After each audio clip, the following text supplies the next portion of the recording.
Town, from the Panhandle Plains to the Valley, and everywhere in between. This is the 50/50 Podcast, powered by College Promoters USA. Join me, Hector Cano, as we cover the Texas high school club and college soccer landscape, along with an inside look at the college soccer recruiting scene.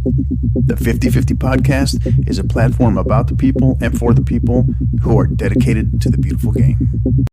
College Promoters USA, founded and located in San Antonio, operates as the only family-owned college recruiting company in Texas that brings a truly professional, local, and face-to-face approach to area high school student athletes and their families.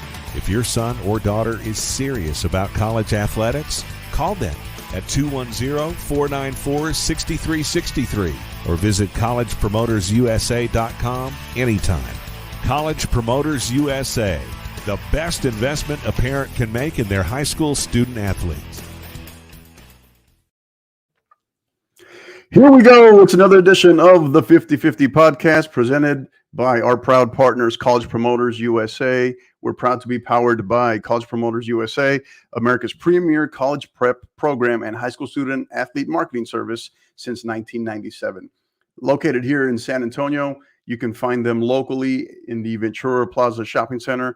You can also find them on social media, on Twitter at SATX Recruiting, as well as on Instagram at College Promoters USA, as well as on their website at collegepromotersusa.com. My next guest, he's a coach that I've had a handful of conversations with, has a great name in the game of high school soccer here in the state of Texas.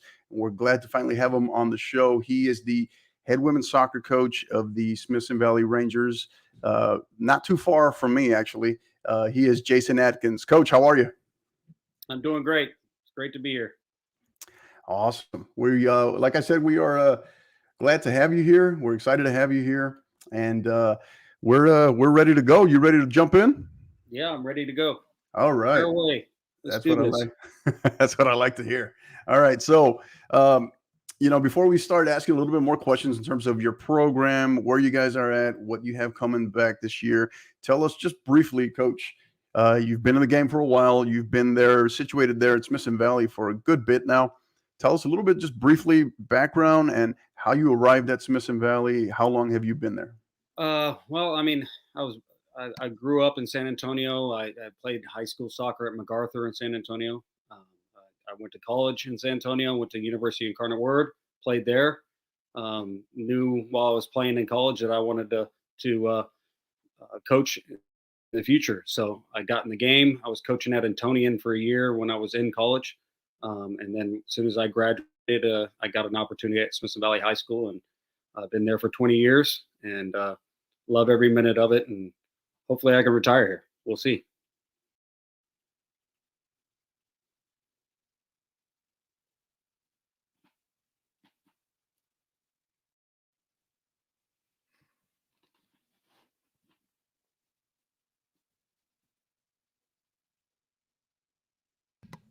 So that's 20 years you've been there.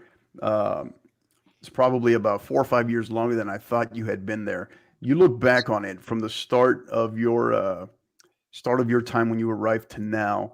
What's been maybe the one or two biggest changes that you've seen in terms of the school, the game here in the area here in San Antonio? Well, at Smithson Valley specifically, the talent level has dramatically changed over the years. When I first got there at Smithson Valley, I'd be lucky if I had 3 club players in the program of 40 girls. Now every single one of the players that we have come in plays club at some level. So I think the game is growing in San Antonio. I've been coaching club in San Antonio as well for over 23, 24 years. And the numbers of athletes that we have playing soccer in San Antonio is astronomical. It's going through the roof. It just keeps on growing. A lot has changed. I mean, we can keep going on that forever if you want. Right. So when you talk about it, though, obviously a lot has changed for as long as you've been there. For as long as you've been there, a lot has changed. In terms of the level of play, when you look across the region, across the area, what is maybe the biggest difference, whether it's just total or maybe on the girls' side? what stands out to you the most? What's maybe the number one thing? The number one thing is, I think that the number of high school programs in the San Antonio area, you would include New Braunfels, Comel, Bernie, San Antonio, the number of programs that have quality coaches, quality players, it's probably tenfold. Okay, we've got way more players at higher levels. The competition level, especially on the girls' side, is shot up and gone through the roof. There's ways it can go deeper in the playoffs. On the boys' side, I think, to be honest, I think it's a little bit more specific. Specific areas have grown, but some other areas have not, and that's a disappointment for me on the boys' side. But on the girls' side, I think it's just grown way more than it has on the boys' side. So it's exciting, and I think the city of San Antonio and the area of San Antonio. I know back in the day, 20 years ago, 15 years ago, we had state championships coming from San Antonio area on the girls' side. And I think we're going to get back there pretty quick, because I think the concentration of talent is really high at some of the high schools around here. Right. That's a great point. I've had that conversation a handful of times with a certain amount of people. And San Antonio, I was here previously, was gone coaching and teaching in a different part of the state for the last 2 years before I returned here. And back in my hometown of El Paso, very much in the same spot as San Antonio, where the boys teams continue to break through, make a run at state or win state. Whereas the girls teams, they're kind of close to knocking on the door, but can't quite break through. What do you think it's going to take for the girls? That is, I think it's going to take probably some schools maybe getting a little bit bigger.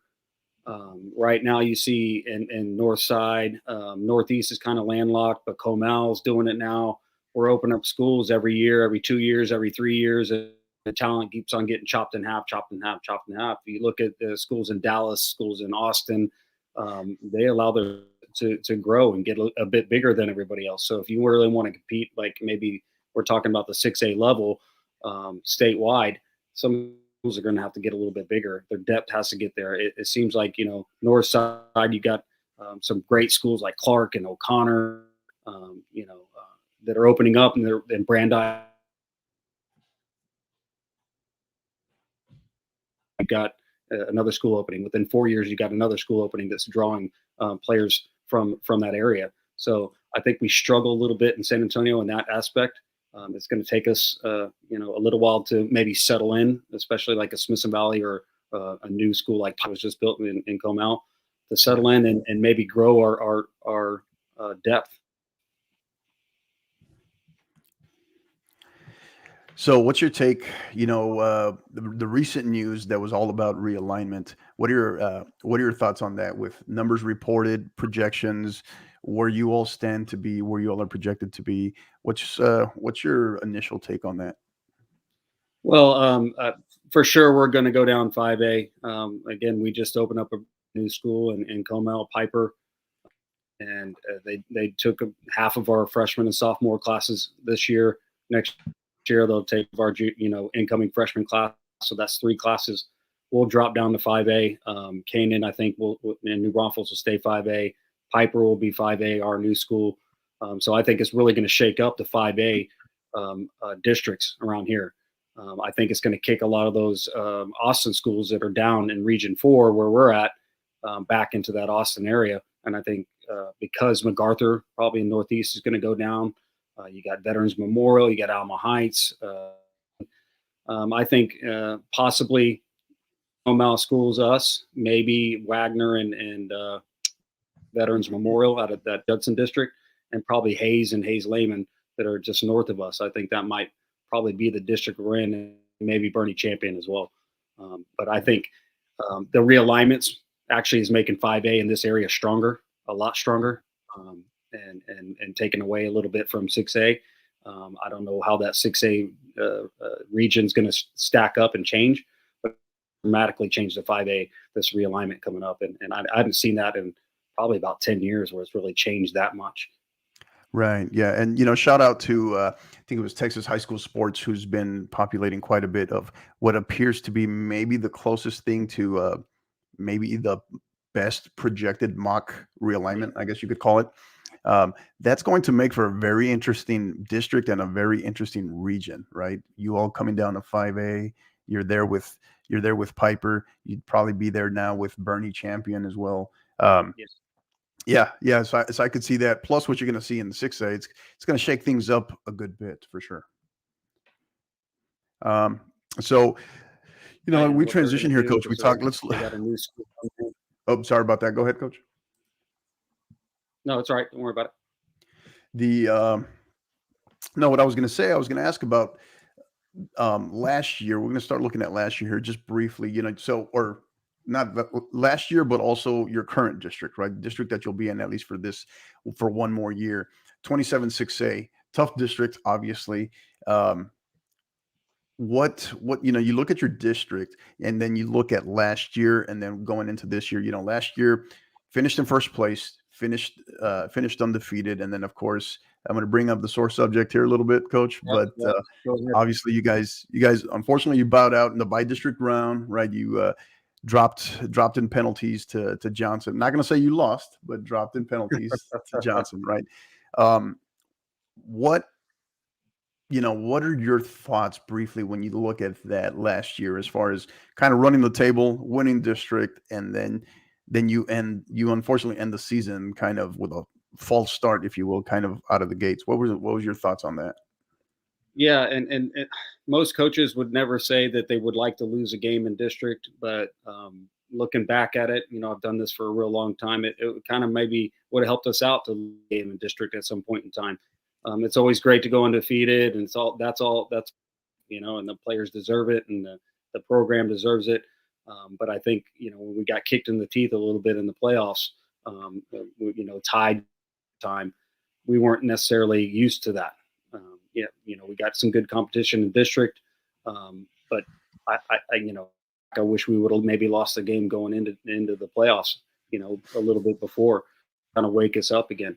The girls were really focused last year. It's a great group of players, great group of girls. I absolutely love being around them and coaching them. When we hit that playoffs, we give up a goal half and we tie the game 1-1, and you go into overtimes. Good coaches know anybody can win that, especially in PKs. It's the greatest way in the world to win, but the worst way in the world to lose at the same time. Brutal. So, Yeah, it's brutal for sure. Yeah. So, did you get the sense, kind of in listening to you here, did you get the sense that the longer in district play, because obviously you guys got way out in front, you're clearly the front runner in district in 27 6A last season. Did you get the sense from your girls that the pressure was kind of slowly but steadily mounting at a certain point of, hey, we got to try to now not only win district, but keep this undefeated record? Yeah. We have goals set for ourselves for every single game, and we track everything we do for certain stats throughout every single game, and the girls are really pushing hard to achieve those goals, and their focus on that was huge. And the problem is you keep winning, and all you hear around the hallways from teachers and peers and other coaches is how long can y'all keep it up? Are you gonna keep winning forever? When are you gonna lose? And I think that pressure did mount a little bit on our players with COVID happening the year before, where we didn't get to play in the playoffs. So for a lot of our players, there were sophomores last year. We had a good group of sophomores starting for us that played huge roles for us that didn't get to play in the playoffs yet. So I think it was kind of a shocker to them. It was Right. get into a real big playoff game in front of a lot of people, and they didn't know how to handle it. It's district's one thing, but playoffs is another. And I think that COVID not being able to play in the playoffs kind of hurt us there a little bit. Yeah. And for your returning players this year, how do you deliver that message, that kind of that taste in their mouth, if you will, that they ended the season with last year? What's the message that you send to them going into this year with your returning players?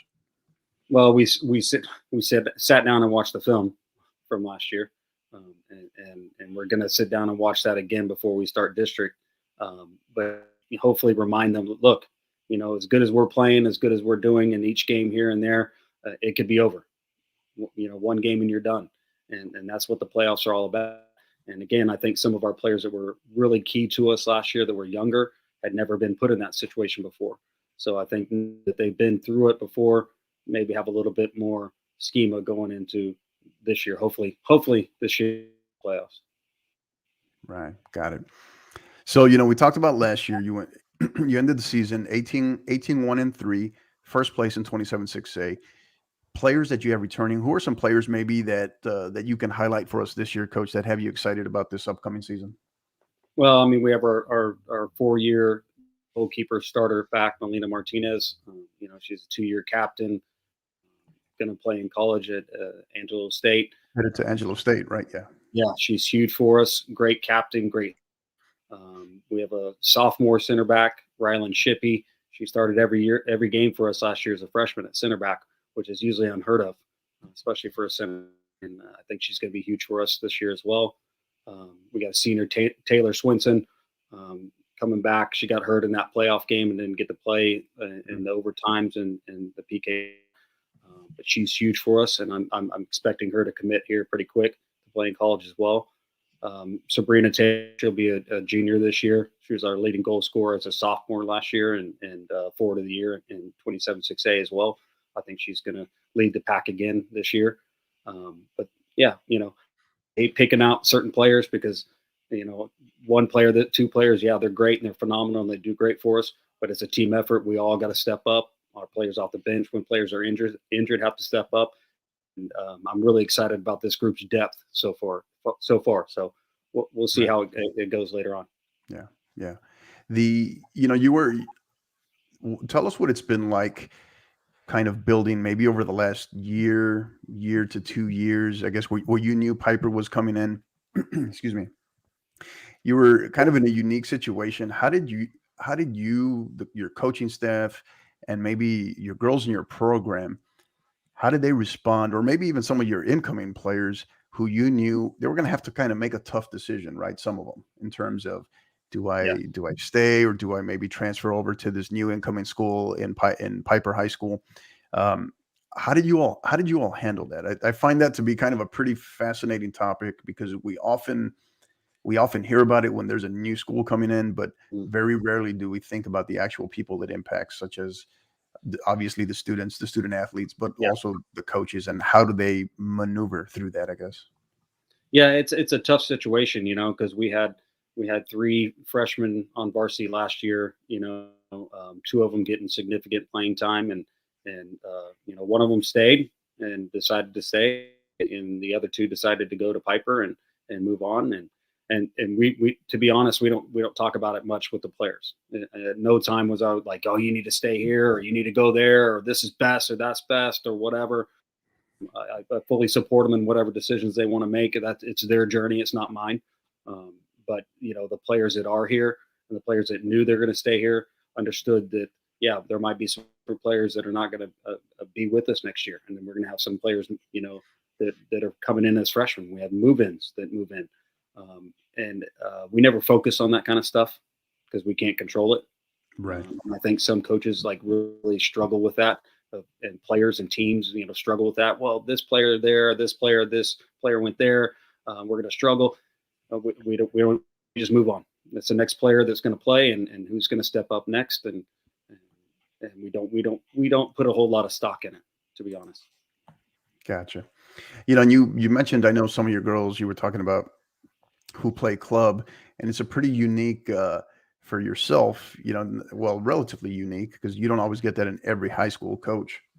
Mm-hmm. But you also coach club for one of the local clubs here in the city in SA City. Is that correct? Yes, sir. I coach. So East and L side.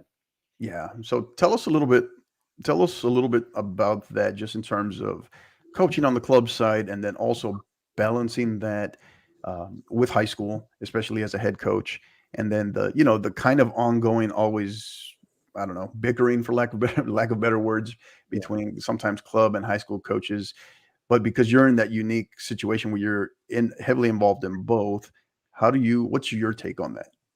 Well, I mean, for the last, 15, 20 years, we've all been around this game that there's that classic argument between Right. club coaches and high school coaches, and high school coaches don't know what they're doing, and club coaches don't know what they're doing, and I'm going to be brutally honest. There's great coaches on both. There's great high school coaches. There's great coaches that are club coaches, and there's not so great coaches in both as well. So Right. I, I, Absolutely. I try to talk to both sides, especially on the club side, because you deal with that a little bit more over there. Of like, hey, we do have some top level athletes that play for us in club, but they also represent their high schools, and they're hugely invested in that. So I try to help bridge the gap a little bit between some high school coaches and club coaches. Me personally, I talk to club coaches all the time and try to make sure that we're not overloading them. We're not doing too much here in high to affect them when they're going to showcases. We had a scrimmage this last Saturday with Alma Heights and Clark, and we had 6 varsity players gone during that scrimmage, and that's totally fine with me. Well, some coaches in high school try to set a hard line too much about, oh, you're not going to miss a scrimmage or you're not going to play for us. Well, I mean, you can set that line, but you better be ready for the repercussions when it happens. And I think some coaches are a little bit too. 20 years ago, those things worked a little bit different. Now it's a whole different beast. It's a whole different animal. And we have GA teams in San Antonio. We have ECNL teams in San Antonio that are playing at extreme high levels. My sons play at that level. So you got to understand both sides. And I think some coaches need to do a better job of communicating with each other, and let's do what's best for athletes. And that's my bottom line right there. Let's do what's best for the kids. Let's do what's best for the players to get them where they need to be next. And maybe, do you find yourself, maybe directly or indirectly or inadvertently, I guess I could say, do you find yourself kind of maybe being an ambassador along the way between both sets of coaches because of your unique role? Yeah, I think so. Like I said, I coach in ECNL with the boys at SA City, so we have high level players there, and those high level players will have high goals. And so when we're in our ECNL meetings and we're talking about, well, high school season starts at this time, games are at this time, district starts at this time, what showcases are we looking at to do? We got to make sure that we're communicating and we understand players. Ultimately, it's a player's choice, right? We can say what we want. You can try to push people in the one direction or the other, but again, like I go back to, ultimately we got to try to do what's best for the players, and I try to make sure that everybody understands on both aisles, on both sides of the aisle, that we're right to do what's best for the athletes, and let's do what's best for the players and get them to the next level. Right. What's one way you've noticed over the years that being a high school coach and an educator, for that matter, has significantly helped you on the club side? I think some club coaches might be a little bit their coaching style sometimes holds them back because they don't understand, being like an educator, how kids learn. Okay, and there's been so many new studies coming out of how players practice, and they do in practice will help them, benefit them in the game. And I think some maybe old guard coaches that have been around a little bit too long, that haven't gone back and learned and tried to educate themselves, might hold players. That I think, being a teacher, you understand how you scaffold things in. This week we do this, so the next week we can take that little point to the next level. Okay. And I think some coaches we're working on this, and then the next week we're working on something totally different that has nothing to do with that. And I think being an educator myself in a classroom helps me understand the process of how to scaffold things and layer things in so kids learn in the proper form or proper manner. Does that make sense? Yeah, absolutely. Yeah, that's well said. Well said. So as we start transitioning here, Coach, what's final question for you here in this segment is, what can we expect from your Lady Rangers this year? Well, obviously the expectations are extremely high, not only from our community, from our parents, from our players, coaching staff. Our expectations are, to try to go defend our district title and then go from there. Obviously we won district last year. That's great. And we went undefeated. Like I said, that was great. But the playoffs are where it really matters. And our ultimate goal is to get past the first round, get in the second round, and then go from there. We match up with Northeast in the first round, which is a really, really tough district. So it doesn't matter if they're first place, second place, or fourth place in that district, or fifth or sixth, not even making it in. They're all quality teams. And we have to understand that, we want to win district. We want to get in the playoffs. But ultimately, we will get past the first round. Yeah, absolutely. Awesome.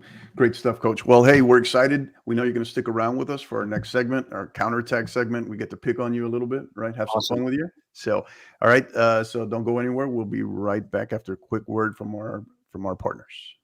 College Promoters USA, founded and located in San Antonio, operates as the only family-owned college recruiting company in Texas that brings a truly professional, local, and face-to-face approach to area high school student athletes and their families. If your son or daughter is serious about college athletics, call them at 210-494-6363 or visit collegepromotersusa.com anytime. College Promoters USA, the best investment a parent can make in their high school student athletes. All right, and we're back with Coach Jason Adkins, the head women's soccer coach of the Smithson Valley Rangers. Coach, you ready? It's time to pick on you a little bit. Have some fun with counterattack. Let's do it. All right. Okay, first one. So any training session as a coach, obviously not as a player, any training session or game day superstitions or rituals? We have me personally or the team? You personally. Green Monster every game day. Oh, nice. Green. Yeah. You mean that green can, that light green can? Is that what? Green can Monster. I started about 16 years ago, whatever, when Monster first came out. I don't even know how long ago it was. And I drink one green Monster right before the game. Oh, wow. You slammed that right before kickoff, huh? Yeah. Oh, wow. Yeah. I don't know. That might be that might be a lethal. I have what I'm kind of similar a little bit, but not right before kickoff, Coach. That'd be the end of me. Yeah. So awesome. All right, next one. That's definitely the first monster one that we've had in the podcast. So in the 1-year history of the podcast. So well, the girls now look at me, and if I don't have a monster, they're like, "Where's your monster? Where is it? Where is it?" For me, it's not just for me; it's the players too. They've taken it to the next level, and it's been a. Now wait a minute. So are we looking at potential breaking news here? Did you have one by district round last year when you all played Johnson? Did you have one? Yes, I did. Yes, I did. Okay. All right. Last time I bring that one up, Coach. Sorry. All right. So, all right. Emojis or GIFs? Yes or which one? Are you emoji person or a GIF? GIF. Everybody calls it something. I'm a GIF. I guess whatever you call it. Like I said, I'm not the most technology savvy person, but yeah, with my friends and text, it's probably a GIF. Yeah. All right. Now, do you have a go-to? You got to have a go-to GIF. The one you find yourself using the most, maybe? Hulk Hogan, always. Which one? Is he playing the guitar? He's playing the guitar. Guitar? Yeah. What is it? I think the Hell Yeah Brother or something like that. Brother, yeah. All right. That's a first. You're making all kinds of history on this one today, Coach. I like it. All right. Something you wish you'd been told prior to entering coaching. Something you kind of had to find out. Yeah. Something you had to find out on your own that you wish maybe you would have been told prior to entering coaching. That you have to drive a bus. Oh, yeah. Think about it. I mean, when you go into coaching, nobody really realizes that you have to learn to drive a bus, and then you have to go years for retraining and all that stuff. And that's like the worst feeling when you're driving home from a loss, or, having to go to like the East Central that's super far away, or, that kind of thing. Yeah. Now, are you still doing that every week, even now? Sometimes I drive now. Most of my assistant coaches drive now. So Gotcha. Okay. All right. Next one. Favorite movie quote? Oh gosh.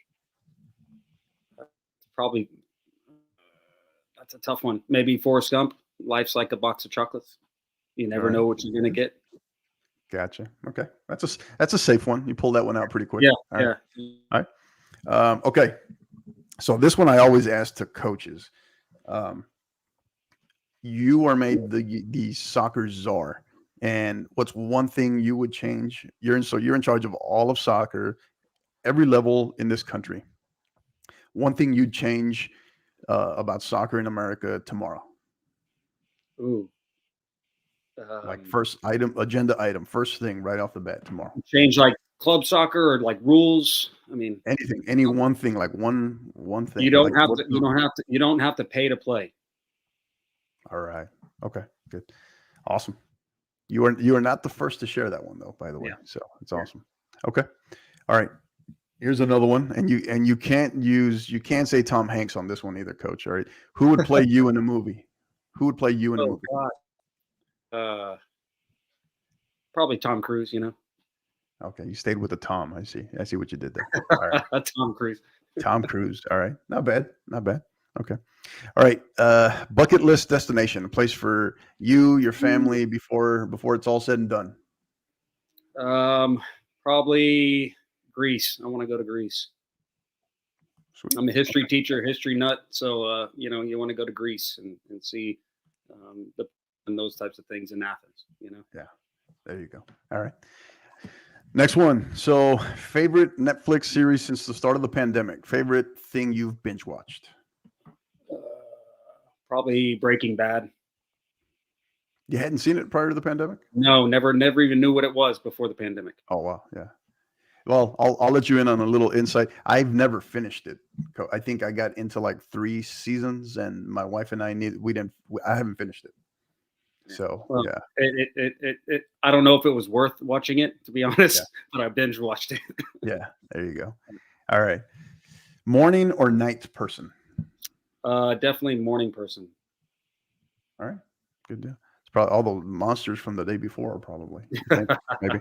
Yeah. No, we always have practice in the morning, so it's there you go. Yeah, I love that. I missed that. Actually, when I was in El Paso, we practiced in the morning, and I loved it because you kind of had the rest of your day laid out. It was good. Yep. Your players. The hardest part is waking up. Your players haven't gone through a whole day of instruction or any drama or anything. They're pretty clear-eyed. They have nothing to worry about, during sessions, and they just hop in. And it's the first thing in the morning. They wake up knowing they're going to practice. Nothing's better than that. Yeah, awesome. And last question here for you. So, once we are quote unquote back to normal, you've got all the family coming over, all the friends, everything, maybe old alumni, everyone's coming over. You're cooking a big, gigantic Sunday dinner for everybody. You're the chef. What are you cooking? Brisket. All right. Smoking a brisket. Yeah. Doing some during the Christmas break, maybe? Oh yes, I definitely will. That's right. one of my side passions when I do have time, which is not enough usually to do a brisket. So yeah, awesome. All right, and well, hey, Coach, that's that was really it. You just went. You might have probably the fastest person to go through counterattack. That was pretty quick. Usually I stump somebody with a couple of questions, so that was really good. So, awesome. So, can't tell you how grateful we are to have you. I know there was couple of times we were trying to get you on, and full disclosure, it is pretty interesting to be able to have this interview with you, because I know being in the area, this would have been, had my daughter not been ironically playing for me, that she would have probably been playing for you. So it's pretty cool to have this sit down, have this interview. We're grateful, podcast team, we're grateful to have you on here. Other than the fact, we're big fans of, I'm a big fan of what you're doing in the area. And, other than the fact that you appear to be a Manchester United fan, we won't hold that against you. Yep. Die hard, man. When I was a little kid, on TV, there's only 2 teams that you could ever watch, and that's Liverpool and United. And I can't be a Liverpool fan, Right. Come on. I strongly beg to differ. Yeah. So, but yeah, no, again, we're grateful for having you on. We appreciate your time. Want to wish you nothing but the absolute best this season. Full disclosure, looks like at least myself should be in the house for your upcoming scrimmage tomorrow versus Dripping Springs. So if I get the chance, maybe don't want to interrupt anything, but maybe if I get the chance and I'm not in the way, maybe come down and say hi. Anytime. Yeah. Pop down to the sidelines. We'll take you around. You could maybe put you in the press box if you'd rather be up there. I don't know if it's going to be cold tomorrow if you need that, but yeah, Uh, certainly anytime, come on by. I Dripping don't know. Springs is going to be a good test. I think it's going to be pretty warm tomorrow. I mean, Coach, today it's December 16th, and I was I know. getting eaten up by mosquitoes today. Yeah, So I mean, yeah. what is going on? What is going on? But no, I appreciate that for sure. Look forward to it. And you want to make a plug on any upcoming? Obviously, your scrimmage tomorrow, and any upcoming scrimmages you might have. We scrimmage Dripping Springs on Friday. Come watch that. Like I said, they just won state last year, so and I think they're moving up to 6A. Correct. Going the opposite direction we are, but I think it's going to be a really good test for us. And it is a scrimmage. Everybody wants to keep that in mind. We're going to try to play some players and make sure everybody gets in. And but we have a tournament too. We host the first week of January. Come watch that Thursday, Friday, Saturday. The teams Churchill and Pflugerville, Hendricks and Canyon and all that coming to our tournament. So that'd be a great opportunity to pop in, watch a bunch of games in the same place. So college coaches. And tomorrow scrimmage is still 5 p.m. Correct? That hasn't changed. Yeah. No, 3:30 for the JV and then 5 p.m. for the varsity. We might start a little bit later depending on how much warm up time we need. Right. Yeah. And again, one more time, Coach. I know you kind of got it in there at the end, but your upcoming tournament for college coaches that might be listening, not just in the state but around the country. Go ahead, plug that tournament, your upcoming tournament next month for us one more time. Dates, everything. Yeah. So it's the first weekend of January. I'm looking at my calendar here. So it's the 6th, 7th, and 8th. We host at Smithson Valley High School. All the varsity games will be played on our turf in our stadium. We got, playoff caliber teams in Pflugerville, Hendrickson, Canyon, New Braunfels Canyon, Churchill coming from Northeast. We got Harlingen coming from the South. And so we're well representative of the area around here, Austin, San Antonio, and the Valley. College coaches, I have friends of mine that are college coaches that come every year, from Our Lady of Lake and places like that in town, TLU. Good opportunity to sit down. If it's cold, get in the press box. We'll put you up nice and give you some food. But it's a good opportunity to see multiple teams play in one area. And that's usually the toughest thing, I think, with college coaches coming to watch high school games is, can I see 2 or 3 games instead of just one? And in 3 days, you can watch 8 games a day or 5 if you want. So come down and watch. Yeah. Now, quick question for you. Something that I've been getting asked a lot, probably over the last week, is what is going on, or what has been your experience? Because I know you had a pair of scrimmages already with officials. Are you all having issues with officials right now? What's going on there? Yeah, it's tough. They keep on saying every year it's getting worse and worse and worse, and we don't have enough officials. And all preseason tournaments and scrimmages and stuff like that, you're going to have duels, which kind of changes the game a little bit. If you've been around the game and understand soccer, a dual system is a lot different than playing with a center and 2 ARs. And I think it changed the way that the teams face the game and set up for a game. We play a little bit different when we're running a duel at Smithson Valley. So, we need refs. Get out and support. If you love soccer, go take a referee course. Please get out there. We need more, and we need people that love the game and want to be around it. So, please help out. All right, awesome. Again, Coach, really appreciate your time. And before we let you go, any final words? Anything else you need to plug? Shout outs to anyone? Anything else you got for us? Final words. Besides shout out to my team, my girls. I love them to death.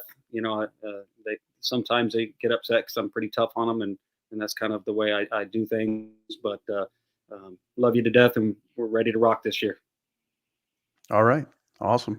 Well, he is Coach Jason Adkins, the head women's soccer coach for the Smithson Valley Rangers. They will be scrimmaging tomorrow night at Ranger Stadium. Is it Ranger Stadium or Smithson? Yes. Yeah, it's Ranger Stadium. Yeah. Ranger Stadium there at Smithson Valley High School versus the defending 5A state champions in the Dripping Springs Tigers. And again, 50/50 podcast will be in the house. So definitely looking forward to that. And Coach, appreciate your time. Thank you again for being with us. For our listeners, our supporters, remember you can go and you can listen to this also as well as on Twitter. You can listen to it on Twitter, but as well as on YouTube. Go to YouTube, hit the subscribe button. You can get all, and then click the notifications so you can get notified for all our upcoming podcasts, along with what we have brewing with our collaborative partnership with the SA Soccer Roundtable, where we are getting ready to launch the Inside Texas High School Soccer Show. Very excited to that. Very excited for that in season 2. So again, thank you for all your support, listeners, supporters. You're the reason why we do it. We appreciate you. And until the next time, keep downloading and keep listening.